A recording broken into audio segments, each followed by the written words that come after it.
All right, good afternoon, ladies and gentlemen. My name is Sloan Spalding. I'm the mayor of the city of New Albany. I'm going to provide a couple of brief remarks and then invite up New Albany Police Chief Greg Jones to share some additional details about the ongoing investigation.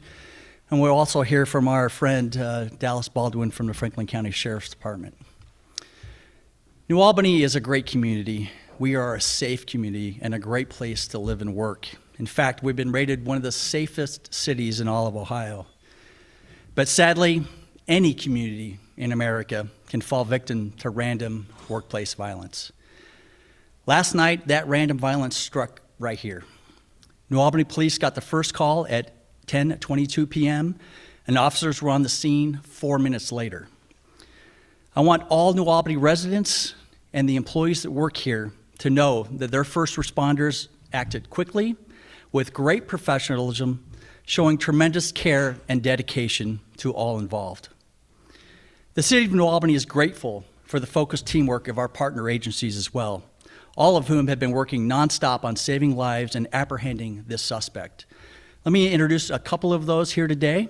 Franklin County Sheriff Dallas Baldwin, Licking County Sheriff Randy Thorpe, the U.S. Marshal Service, the Bureau of Alcohol, Tobacco, and Firearms, Licking County Prosecutor Jenny Wells, the Ohio State Highway Patrol, and the Office of the Ohio Attorney General's Bureau of Criminal Investigation.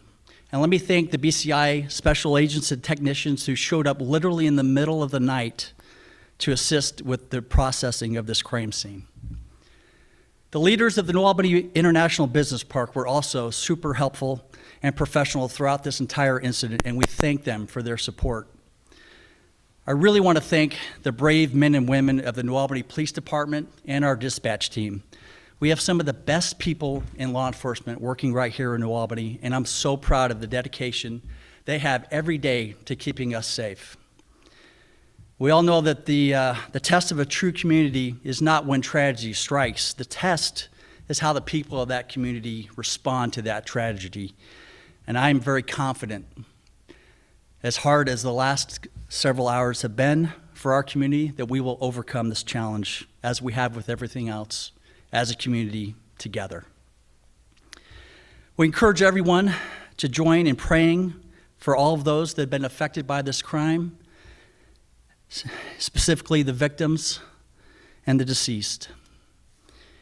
And praise all of those folks here today that have worked so very hard to make sure that our community remains safe, and that those that are responsible for this act are held to justice. And now let me introduce Chief Greg Jones. And in case those that haven't recognized, I don't think Chief Jones has been asleep for about 36 hours now. Not a better person I'd want at my wing side on an incident like this. Chief Jones, on behalf of a grateful community, thank you, and we look forward to your update.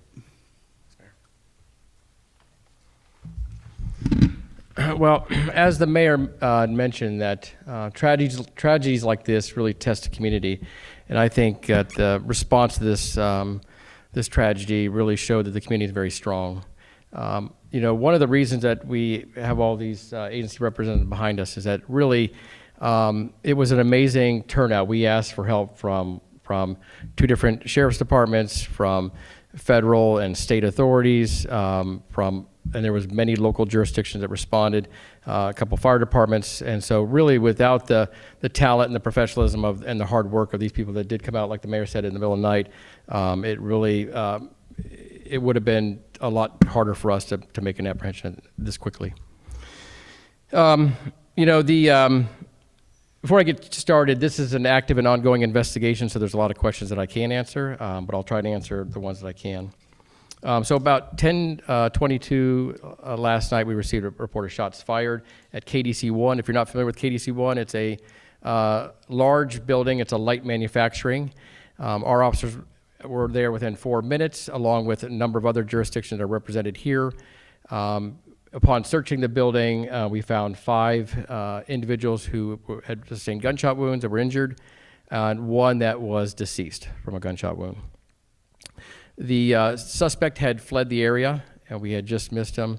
And immediately, the law enforcement community that responded launched a massive manhunt. And so overnight, there were warrants that were executed, and a lot of hard work, and ultimately resulting this morning with an arrest. The suspect is 28 years old. He was arrested in north end of Columbus, and on the arrest was New Albany police officers, BCI, the Marshal Service, ATF, and the Ohio State Highway Patrol. There may have been more that I just haven't mentioned. There was a less than lethal use of force applied, but overall there was no report of injuries. No law enforcement officers were hurt. The suspect was transported to the New Albany Police Department, where he was processed and questioned, and then since then he's been transported to the Licking County Sheriff's Office jail. With that, before I move forward, before we take questions, I'd like to invite Sheriff Dallas Baldwin up here to make a few comments. Sorry. Thanks, Sheriff. Well, good afternoon. I'm Sheriff Dallas Baldwin, and first, our thoughts and prayers go out to the victims and the families of the victims for this tragic incident. I'd like to echo what the mayor said about Chief Jones. Under his leadership last night, this could have been a very chaotic incident, a response from law enforcement. But we had numerous agencies, well over 100 cruisers, and it came together very well. Under Chief Jones, the searches took place instantly. Secondary searches, evidence was located, suspect information was developed, and having that instant communication with all the different agencies responding made all the difference in not having future victims. That carried through the night, and Chief Jones was up the entire night relaying information, and that resulted in a quick apprehension this morning of the suspect, and working with the U.S. Marshals Task Force.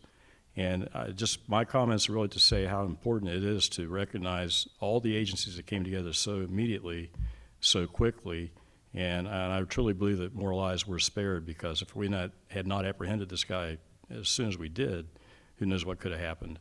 But again, Chief, thank you for your leadership, and that's all I have. Thank you.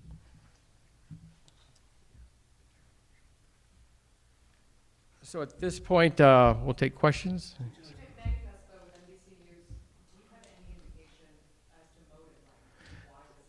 So there was about 150 people in the building, employees. It has multiple shifts that run all day and night. So we were able to evacuate them quickly to another facility across the street. At that point, we interviewed people. They gave us information that helped develop a suspect. We also asked them about motive and maybe what's behind this. Nobody had reported that there was any conflict or that he was in trouble at work. So there was really no apparent motive at the time. Since then, now that we're learning more information and we're having a chance to talk to the suspect, that we are continuing to try to develop what the motive was. When he was arrested, were there any additional weapons on him? No. We received a tip that from a member of the victim that the case have received complaints about this suspect in the past. Do you know anything about that? No, we don't. The first time ever hearing about him for this incident? Yeah, according to our records, we don't see that we've been called out there for any reason or had to deal with him in any way. Chief Jones, I know probably the marshal's more involved in the apprehension of the suspect, the less than lethal use of force. Can you talk more about that? What did it take? I understand they had to go inside the apartment and he didn't come out willingly. Yeah, I don't know if the Marshal Service wants to talk about that anymore. Okay. Thank you. Yeah, so when we serve a warrant, ideally we want them to just come to the door. The apartment was surrounded, 12, 16 officers, helicopter above, there's no escape. So by refusing to come out, refusing the commands, our team had to enter the apartment, locate him in the apartment. He again resisted commands, would not show his hands, would not do what he was told, would not lay down, put his hands behind his back, and a taser was deployed so that he could safely be taken into custody. At that point, it was relatively routine, but once the taser was deployed, you were able to apprehend him without incident? Correct. Chief, do you know what he was doing at that location? At KDC? No, at the apartment, the Pier apartment in Columbus. No, you know, if you kind of look back over people's lives, there's an address history where people lived, and so this is just one of the locations that he currently lives, or I'm not sure if if he's the one paying the rent, but this is a place that he stays normally. Any update on the other victims at this point? I know so many people are praying and hoping they're okay or will be okay. Yeah, you know, it's tough these days. We're not able to release a lot of information, and the family members have a right to say that they don't want that information released. So they are all they're hospitalized, and we're certainly you know, hoping that they have a speedy recovery, but we don't have additional information on that. So I'm sorry. Chief, do we still stand at 1 deceased and 5 injured, or have any more of the victims passed? Currently, we have 1 deceased in the five that are currently hospitalized. Could you elaborate on your last answer? You said motive was initially a mystery, but now it sounds like it's lost. I think it's not that we don't have a clear motive. I think that we're learning more about him and maybe some of his thoughts, that we are trying to develop a motive. Last night when we were talking to a lot of the people that were leaving the building, we were evacuating them. We didn't know anything about him, and so they really consistently, everybody we talked to, they're like, we have no idea there was no fight or anything like that. And though, as we learn more in any investigation, you start to develop some additional information. I think we're there, but we don't clearly have one yet. We want Chief to answer everybody's question. If you could raise your hand and allow him to call on you. Okay. What led you to that apartment? Was it through the investigation or a tip? It was through investigation. So, I'm trying to. Are you able to elaborate more on how this suspect was able to get a weapon into the building? And then we also heard on some of the 911 calls that there was possibly other people within the building trying to get that gun out of his hands in order to help other employees. Yeah, there was, so first off, people have asked about security at the building. There are some built-in electronic security measures we needed to use fobs and things like that to make it throughout the building. To the extent of their security, we don't have that information. You might have to check with KDC. And then as far as the a confrontation, it does appear that there was contact between a victim and the shooter. I think at this point, I don't have a clear picture of how involved that contact was. Can you take us back to last night and explain what it was like entering that space, what it looked like, how you were able to search the area and make sure that it was clear and ultimately respond to the victims? Yeah, so, and this is not just true for this department, but years ago, we used to have to get together a team of 4 before we would make entry on an active shooter. That was over 20 years ago or even longer. What we teach now is a single officer response. So the first officer on the scene, they're making entry to try to find the active shooter. Quickly, like I said, the response from our neighbors and county sheriff's departments was amazingly quick. So we were quickly able to switch from a single officer response to putting in teams. And if I recall, I believe there was 3 teams that we sent in to clear the building. We also used a drone and canines. So the building is manufacturing, so it's not a bunch of offices that are pretty easy to. It's a lot of machinery, it's very loud, and there's a lot of nooks and crannies. So it took us hours to clear the building, the perimeter, and do that secondary check before we actually begin the work. Okay. I know this morning he got a ride to work. Do you know any more about that? Any person that possibly took him to work last night? Yeah, he utilizes a ride share apparently on a routine basis, and so we don't believe there's any connection between the person that gave him a ride. Chief, how long did he work for the company and what did he do? We don't have that information at this point. When talking with the management and the supervisor of the company, it wasn't. Time did not allow us to kind of get into that kind of detail. We're learning more as we go on, though.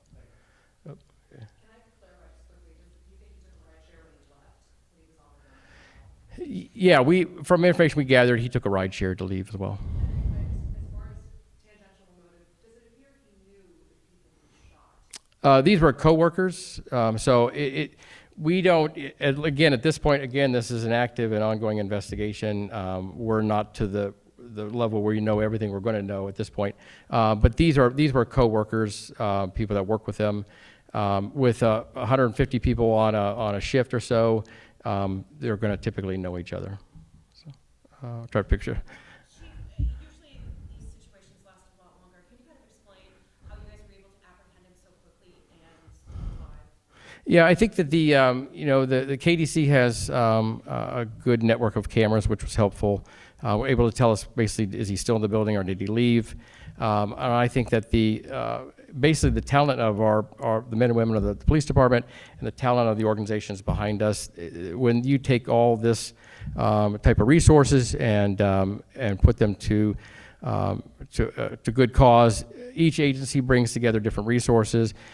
Those together we're able to really, in a pretty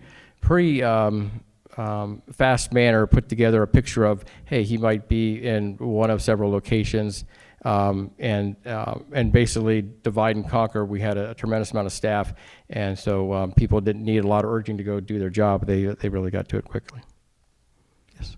Earlier this morning, you guys used the word targeted Yeah. when describing the shooting, and that there was not a threat to the community. Do you mean from a point of targeted just toward employees, targeted toward a specific group of people, a specific person? Can you elaborate on that a little bit? So we believe he brought the gun to work, and then also may have intended to take it with him when he left. So he chose to commit this act of violence at work. It wasn't, not on a share ride driver or not on a neighbor or something like that. So targeted in the respect that it was people that he works with. Do you know how he obtained the gun? I think that gentleman from the ATF, you want to kind of address this? Sure. I'm Special Agent in Charge Daryl McCormick from ATF here in Columbus, and the suspect was the purchaser of the firearm. He purchased the firearm back in September of 2024. And we don't have any reason to believe that anybody else was involved in that purchase. He was not a prohibited person, so he was able to lawfully purchase that firearm. What kind of gun? How many rounds? Well, okay, so yeah, the firearm was a Glock Model 26. That's a compact 9mm pistol. Normally, the magazine that comes with it holds 10 rounds, but it accepts a standard Glock magazine, and those can be up to 31 rounds. So I don't know exactly what he had, but. Do you mind talking through what you guys do to trace the gun to see if it's been used in any other crimes? Yes, when we get the information about the firearm, the make, model, and serial number, we are tracing that information sent to our National Tracing Center in West Virginia. We then contact the wholesaler, the manufacturer, then the wholesaler. It leads us to the retailer, licensed dealer that sold the firearm. They maintain records according to federal law, and those records were rapidly available to us. And from that, we were able to look at what's called the 4473, the transaction record, and obtain the information about the person who purchased it, which was the suspect in this case.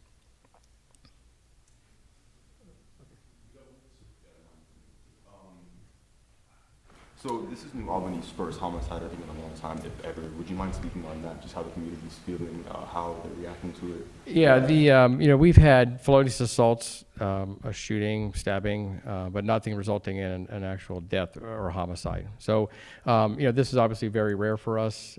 We prepare for these types of incidents. Typically every summer, we're doing active shooter training within the schools to help build familiarity for the officers that are operating the schools and for this type of incident. We sometimes rotate to different types of buildings. We do tabletops with these companies. We'll do active drills with them. So we prepare. You certainly hope that this never happens. But it's something that all police departments across the United States need to prepare for. One quick question about Mr. Foster's family. Are they nearby? Have you had conversations with them to shed some light, or where do you guys stand? Yeah, we did speak with family member, at least one family member overnight, and it didn't result. That was not the key to locating him. We have time for about 2 to 3 more questions. Do you have any indication as to when employees at the plant are expected to be back at work? I know that the building was closed down today, but this is, Yeah, I'm not. We turned the building once the BCI committed the crime scene work. We released the building back to the management of the company, and they didn't indicate what their plans for were bringing the operation back online. Can you share details about the process of naming a suspect? We found out, I think it was like around maybe 4 this morning or 5 this morning, suspect is? Why did it take so long to name who that person was? Well, Put his photo out there? Yeah, and as you know from the press coverage, this has reached far beyond the just Central Ohio area. So we have to make sure that we somebody tells us this is who this is, somebody else says the same thing. Sometimes witnesses, they make mistakes or they're just not sure. We have to make sure that we're right. We wouldn't certainly want to broadcast to the United States that, hey, this is the bad guy, and find out this guy had nothing to do with it, and obviously damage him severely. Maybe a degree farther. We've determined that he knew his coworkers, which Yeah. sounds like logical. Do you think he targeted those 6 people, or do you think they were just around when he started shooting? I think we're beginning to get a picture of that. So I think that we don't have a clear direction as far as whether we need to go through and find out, like, where's his workstation compared to the other people's. So I don't know that we have a clear idea on that. I think there are obviously leads we're tracking down in that area, but nothing definitive that I can really answer. This will be the last question. Now that he's in custody, is he cooperating with law enforcement? He has spoke with investigators. I don't know. I wouldn't call him fully cooperative, and so the next step is he will be arraigned tomorrow morning, I believe, in Licking County. Thank you for coming. You're welcome to email comms at New Albany, Ohio for more information. I believe I've spoken with more of you, and you can go to newalbanyohio.org/alerts for the most up-to-date information. Thank you all for coming. We really appreciate it.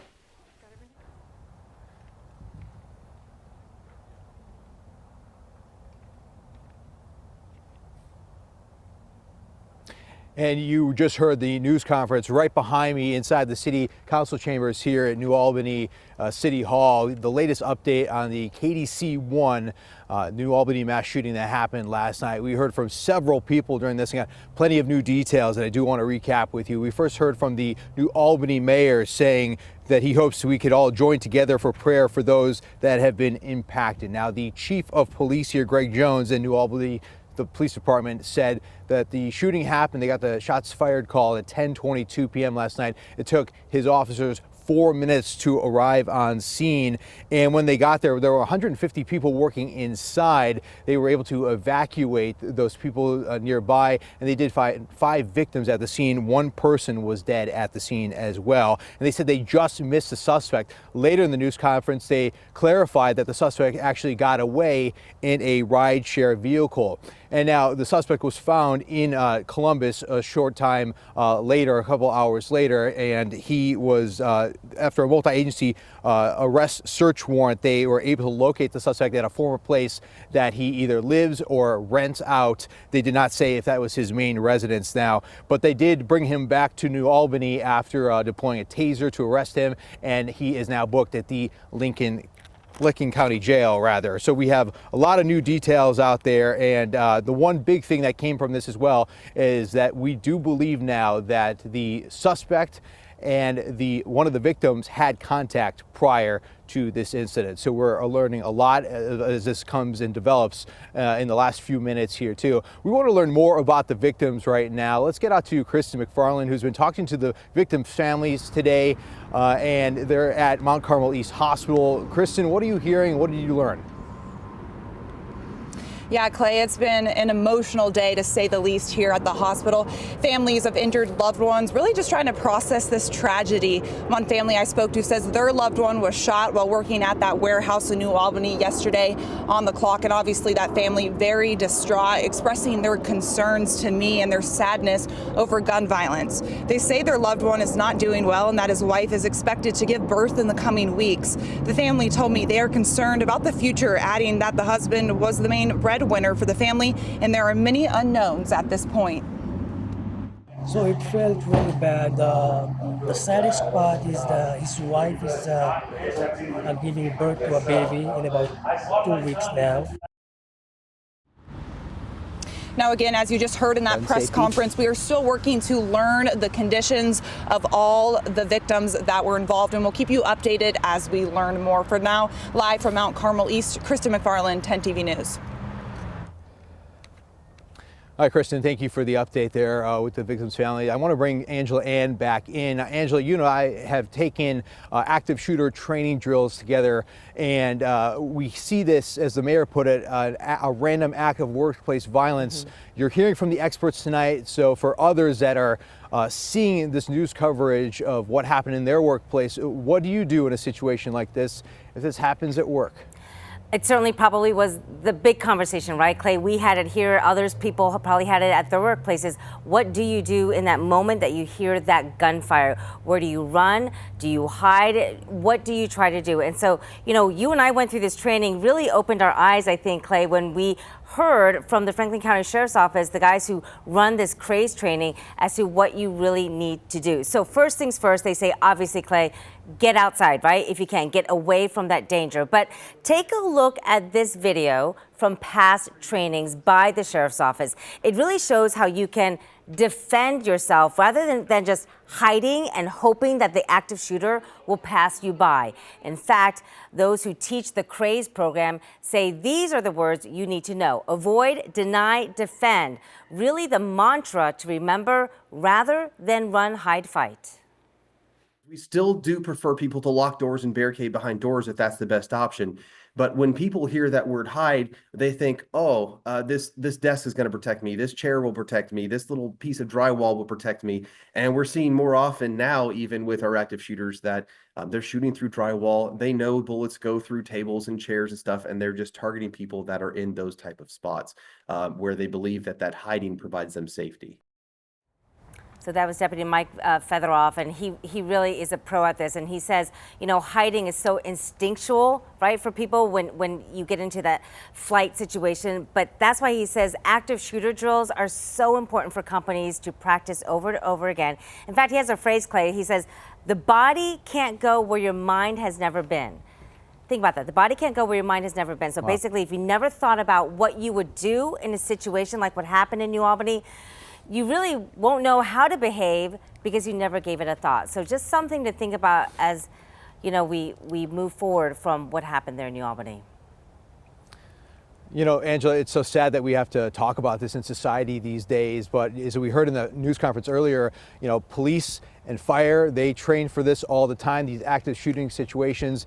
There's no reason why we shouldn't train as well. And we should note this craze training is free for anyone, schools, churches, and companies. So you could sign up. It stands for Civilian Response to Active Shooter Events. We will link to it on 10tv.com/feature links. And Angela, I should say that we have a link to all of our streaming coverage right now on 10 TV, and you can stay with us on air, of course, 10 TV Plus, where we've been carrying all those live breaking news conferences throughout the day. And I do want to toss it back to you, Angela. Such a sad day here in New Albany, and we're thinking of all the victims and the families impacted from this, Angela. We definitely are. Clay, thank you so much.